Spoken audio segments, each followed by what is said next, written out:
네, 오늘은 지역 복음화를 위한 다락방 전도 전략입니다. 네, 다 보이시죠? 네. 네, 그래서 이제 목요일마다 이제 말씀을 좀 정리할 건데요. 오늘 제목은 하나님의 눈길을 주시하라. 네, 하나님의 눈길을 주시하라입니다. 어,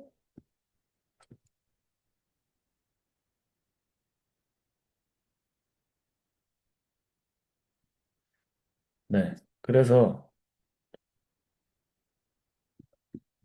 네, 첫 번째로 도대체 렘넌트 7명은 무엇을 가지고 있었나? 렘넌트 7명은 확실한 승리를 했죠. 그럼 저와 여러분께서 도대체 렘넌트 7명이 무엇을 가지고 있었는지를 알아야 됩니다. 그죠? 그 렘넌트 7명의 확실한 승리의 비밀이 있습니다. 그 렘넌트 7명이 요셉, 모세, 사무엘, 다윗, 엘리사, 이사야, 바울인데 이 렘넌트 7명이 시대의 흐름을 바꾼 사람들이죠. 시대의 흐름을 바꾼 사람들이에요. 그래서 전 세계의 복음을 각인시킨 주역들입니다. 저 여러분께서 우리가 하나님이 원하시는 세계복음화의 중요한 응답을 받기 위해 전 세계에다가 이 복음을 각인시켜야 돼. 요셉과 모세와 사무엘, 다윗, 엘리사, 이사야, 이 바울 같은 전도자들이 전 세계에 복음을 각인시켰습니다. 그죠? 전 세계에다가 우리가 복음을 각인시켜야지 시대의 흐름을 바꿀 수 있겠죠. 그래서 도대체 렘넌트 7명이 무엇을 가지고 있었나? 자, 첫 번째로 렘넌트 7명은요. 복음 메시지가 정리되어 있었습니다. 복음 메시지. 사도행전 4장 12절에 다른 이로서는 구원을 받을 수 없나니 천하 사람 중에 구원받을 만한 다른 이름을 우리에게 주신 적이 없다 했죠. 다른 이로서는 구원을 받을 수 없나니 전 세계에 구원을 받을 수 있는 유일한 분이 그리스도라는 이 확실한 복음을 가지고 있던 렘넌트들이었습니다. 그래서 창세기 1장부터 요한계시록까지 이 모든 성경 66권을 한마디로 요약하면 유일성에 대한 답을 말하고 있죠. 유일성에 대한 답. 이 유일성에 대한 답이 그리스도라는 것을 렘넌트 7명이 확실하게 붙잡은 겁니다. 그 창세기 3장 15절에 여자의 후손의 복음을 시작으로 하나님은 아담과 하와 때부터 피 묻은 가죽옷을 입혀주시면서 피 언약의 그리스도의 언약을 끊임없이 후대들에게 전달하는 것이 나오죠. 그래서 가인과 아벨의 제사를 볼 때도 아벨의 제사에는 아벨의 예배에는 피 언약이 담겨 있었죠. 그래서 시대 시대마다 렘넌트 7명도 또 시대 시대마다 하나님이 쓰신 전도자들은 반드시 피 언약의 유일성의 복음을 가지고 있던 사람들이었습니다. 복음을 가지고 있다고 다 가진 게 아니죠. 어떤 복음을 가졌느냐가 중요한 거죠. 유일성의 복음을 가져야 돼요. 유일성의 복음. 오직의 복음을 가진 자들. 그래서 사단을 이기는 유일한 이름을 알았던 거죠. 사단을 이기는 유일한 이름. 운명을 바꾸고 지옥 권세에서 빠져나오는 유일한 길을 안 겁니다. 그분이 바로 그리스도시요. 그 그리스도가 바로 예수라는 그 예수 그리스도의 비밀을 그 언약을 가지고 있던 사람들이었어요. 그 요한복음 14장 6절 말씀에도 예수께서 이르시되 내가 곧 길이요 진리요 생명이니 나로 말미암지 않고는 아버지께로 올 자가 없느니라. 그 말씀을 가지고 이 복음 메시지가 우리에게 정리가 된다는 말은 언제든지 우리가 이 복음과 그리스도에 대한 메시지를 우리가 만나는 사람과 현장에 맞게 이 복음을 말할 수 있는 거죠. 내가 정리가 돼 있단 말은 언제든지 내가 꺼낼 수 있다는 말이에요. 그죠? 언제든지 내가 붙잡을 수 있다는 말이죠. 어떤 상황 속에도 내가 복음을 붙잡을 수 있고 또 어떤 현장 속에서도 그 현장에 반드시 답이 돼야 되는 유일성에 대한 복음을 전달할 수 있는 것이 이제 우리에게 복음이 정리가 된 겁니다. 그 복음 메시지가 우리에게 정리가 돼 있어야겠죠. 그러니까 우리에게 얼마나 복음 메시지가 정리가 돼 있는지 안 돼 있는지 어떻게 할 수 있죠? 내 현장 가보면 알 수 있어. 현장 가서 분명히 나는 이 복음을 내가 많이 알고 있다고 잘 알고 있다 생각을 했지만 이 사람을 만나보고 내가 현장을 갔을 때 실제로 우리가 복음을 잘 전달하지 못하는 경우들이 많이 확인되죠. 또 이 사람 이렇게 얘기하고 저 사람 저렇게 얘기하면 어떻게 얘기해야 되지? 막 이렇게 막 고민도 하지만 중요한 거는 우리가 설득을 해서 복음을 전하는 게 아니라 정확한 그리스도의 말씀을 그 현장에 그 사람에게 답이 되는 말씀으로 전달하는 겁니다. 그러려면은 우리가 아는 복음을 전달하는 게 아니라 내가 외우는 복음을 전달하는 게 아니라 오늘도 나에게 답이 되는 복음을 전달할 수 있는 사람은 오늘도 내가 답이 되는 복음을 누리는 사람은 언제든지 누구를 만나도 답이 되는 복음을 전달할 수 있겠죠. 답이 되는 복음. 오늘도 나에게 답이 되는 복음. 오늘도 나에게 유일한 답이 되는 복음. 오늘도 나에게 복음의 확실한 이유를 가지고 누리는 그 복음을 전달하는 겁니다. 옛날엔 나에게 답이 됐는데, 옛날에는 충격이었는데, 지금은 약해진 복음이 아니라, 과거부터 현재부터 미래까지 완전한 복음이 나에게 답이 되는 복음을 전달하는 거예요. 자, 그러면서 인생에 대한 메시지가 정리가 됐었습니다. 인생에 대한 메시지. 히브리 4장 22절 말씀에 하나님의 말씀은 살아있고 활력이 있어 좌우의 날선 어떤 검보다 예리하여 혼과 영과 및 관절과 골수를 찔러 쪼개기까지 하며 또 마음의 생각과 뜻을 판단한다 했죠. 하나님의 말씀은 살아있고 활력이 있다 했습니다. 저와 여러분께서 우리에게 나의 인생의 메시지가 정리가 돼야 돼요. 나의 인생 메시지. 나의 업에 내가 붙잡을 말씀이 나에게 정리가 돼야 돼. 전 세계의 복음을 각인시킨 전도자의 정리입니다. 전도자의 정리. 저 여러분이 반드시 하나님께서 우리를 통해 세계를 복음하시는데 그럼 세계를 복음하는 내용이 나에게 정리가 돼 있어야 돼요. 그러려면은 하나님이 지금 나의 업에 성취하시라냐게 말씀이 나에게 정리가 돼 있어야겠죠. 우리가 교회에서 권사, 전도사, 목사, 장로 많은 직분이 있지만 그 직분 속에 하나님이 나에게 주신 언약을 붙잡는 사람은 그 직분 속에 하나님의 시간표 하나님이 준비하신 응답들을 발견할 수 있는 겁니다. 그죠? 근데 교회 안에서 내가 작은 심부름을 하더라도 언약 가지고 하는 사람하고 언약이 없는 사람이 하는 거하고 그냥 내가 심부름 하는 거하고 달라요. 일로 하는 거하고 내가 현장으로 하는 거하고 다르거든요.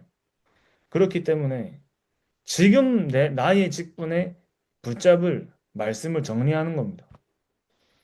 여러 상황 속에 내가 붙잡을 말씀을 정리하는 거예요. 문제가 왔을 때뿐만 아니라 나에게 응답이 왔을 때까지 그때그때 내가 붙잡은 말씀이 나에게 정리가 돼 있다면 하나님은 그 붙잡은 말씀이 살았고 역사한다고 했죠. 살았고 역사하는 거예요. 그 말씀이 살아서 역사하는 겁니다. 우리의 삶과 현장 속에. 그래서 저와 여러분들께서 강단 말씀이 정리가 되어야 돼요. 강단 메시지. 본부 메시지. 이 본부 메시지는 237 나라 5천 종족의 흐름이죠. 237 나라 5천 종족의 흐름. 흩어진 제자들은 중국에 있는 사역자들에게 전달하는 메시지입니다. 중국에 있는 사역자들에게. 마찬가지로 237 나라 5천 종족의 흐름이 전달되는 것이에요. 그럼 저와 여러분들이 237 나라 5천 종족을 내가 살리겠다 한다면 237 나라 5천 종족의 역사하시는 하나님의 흐름을 봐야겠죠. 그 교회 강단, 그 주일날 나의 현장의 흐름입니다. 나의 현장의 흐름. 내가 있는 현장과 나의 삶 속에 역사하시는 하나님의 흐름을 날마다 확인하는 겁니다. 그러면서 현장의 강단, 전 세계가 동일하게 붙잡는 현장 강단이 있죠. 미국이나 한국이나 하나로 통하는 메시지가 뭐죠? 기도수첩입니다. 그죠? 그게 바로 매일매일 평일날 내가 붙잡고 오늘의 강단. 그게 나의 흐름이죠. 나의 흐름. 왜 저와 여러분이 매일매일 하나님의 말씀과 기도와 전도 속에 있느냐? 그 사모늘 속에 있느냐? 나 개인의 영적인 상태를 통해 역사하시는 하나님의 흐름을 보는 거예요. 나 개인의 영적인 상태를 통해 역사하신 하나님의 흐름. 그래서 삼오늘은 흐름을 보는 겁니다. 말씀과 기도와 전도의 흐름을 보는 거예요. 우리가 매주 같은 사람 만나고 같은 일하고 같은 현장을 가지만 저번 주에 성취되는 말씀하고 이번 주에 성취될 하나님의 말씀은 다르죠. 그 말씀의 흐름이 다르다니까요.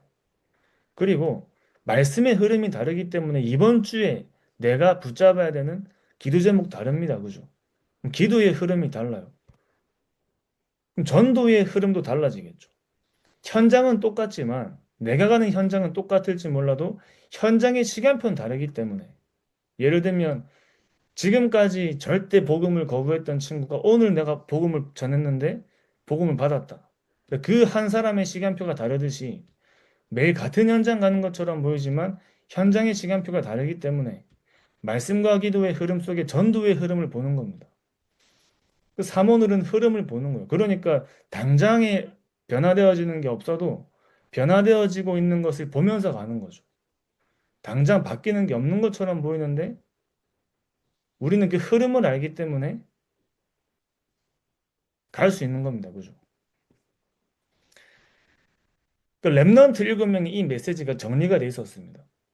복음 메시지, 창세기 1장부터 요한계시록까지 유일성에 대한 답이 정리가 돼 있었고요. 완전한 인생의 메시지가 정리가 돼 있었어요. 하나님께서 렘넌트 7명을 부르실 때 주신 말씀이 렘넌트들에게 확실하게 각인된 겁니다. 그죠? 모세에게, 요셉에게, 바울에게 전부 다 그 한 개인 개인의 인생에 대한 성취될 언약의 말씀들을 다 주셨다니까요.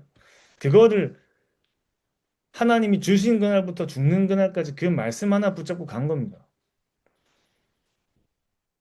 그러면서 매주 매일 주시는 말씀의 흐름 속에 간 거예요. 광야 길을 갔는데 말씀의 흐름 속에 간 겁니다. 요셉이 애굽을 복음하는 그 모든 여정이 말씀의 흐름 속에 간 거예요. 그럼 마찬가지로 저 여러분들께서 말씀과 기도와 전도의 흐름을 가는 거죠. 그러면 하나님의 손이 함께하는 자의 응답이 있겠죠. 하나님의 눈길을 주시할 때 하나님은 누구에게 시선이 가 있죠? 이 말씀과 기도와 전도의 역사 속에 있는 자에게 하나님 당연히 시선이 가 있겠죠. 그럼 하나님의 시선이 있는 사람에게 하나님의 손이 함께하는 응답이 따라오는데 그러니까 우리는 불신자들이 가지고 있는 힘과 능력이 아니라 사도행전 1장 8절에 그 능력으로 현장에 승리하는 겁니다.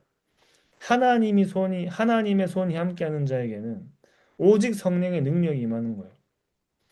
하나님의 손이 함께한 사람들이 모인 곳에 마가다락방의 능력이 거기에 임한 겁니다. 그죠?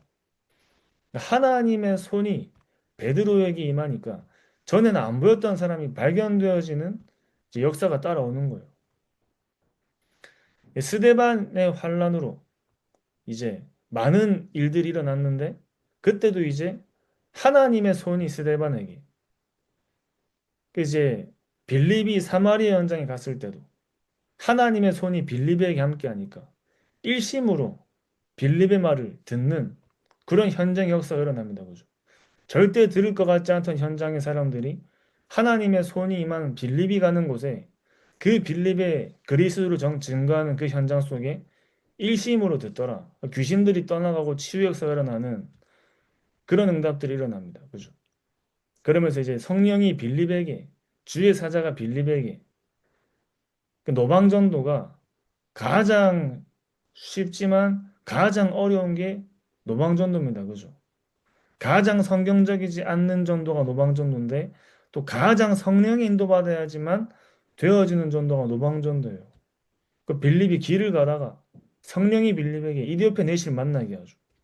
아나니에게 바울을 만나게 하시고 베드로에게 고넬료를 만나게 하시는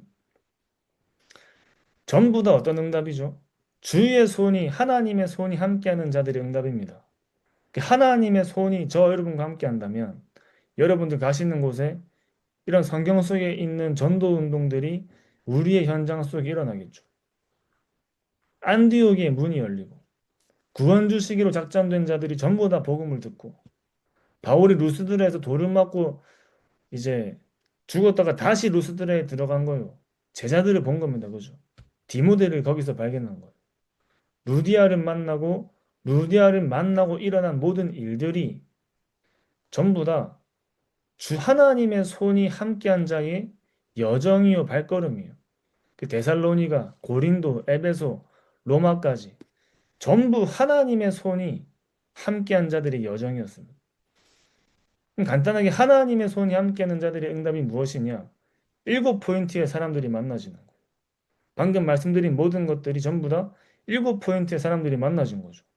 남은 자, 버려진 자처럼 보이지만 남은 자가 만나지고, 나그네, 순례자, 로마에서 온 나그네, 그 바울이 가는 곳에 브리스가 부부가 만나지고, 흑암을 이기는 정복자가 만나지고, 흩어진 자처럼 보이지만 파송된 자가 만나지고, 한 지역을 살릴 정탐꾼이 만나지고, 현장에 예비된 파수꾼이 만나지고, 5천 종족의 대로를 닦을 길을 드는 자가 만나지는 그런 응답들이 하나님의 손이 함께하는 자들의 응답입니다.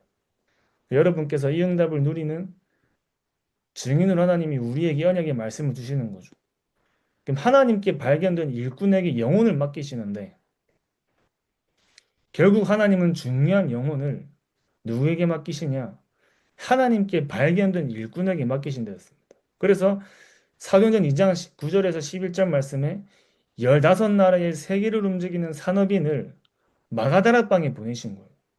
그날 오순절 날이 마가다라 땅에 임하는, 하필이면 그날에 15나라의 각 국의 그 나라의 지도자들이 그 예루살렘에 모여 있었다니까. 마가다라 땅에 모인 그날에 15나라의 세계를 움직이는 산업인들이 그 자리에 모여 있었던 거예요. 하나님이 마가다라 땅에 이 사람들을 붙여주신 거라니까. 이 8장 26절에 40절 말씀에 70개 나라 아프리카를 움직이는 장관을 하나님 빌립에게 만나게 하신 겁니다. 집사님 한 사람 가는 곳 하나님이 이런 사람 만나게 하신 거예요. 그 로마 황제가 파송한 이달리아의 백부장을 하나님이 베드로에게 만나게 하신 거죠. 그 바울이 가는 곳에 한 지역의 지도자 총독을, 또 빌립보의 루디아를, 주 예수를 믿으라 그리하면 너와 네 집이 구원을 받으리라, 한 가문이 살아난 그 역사가 일어나고, 야손과 브리스가 부부 같은 제자들이 만나지고, 큰 무리의 제자들이 만나지는, 큰 무리의 사람들이 아니에요. 그죠?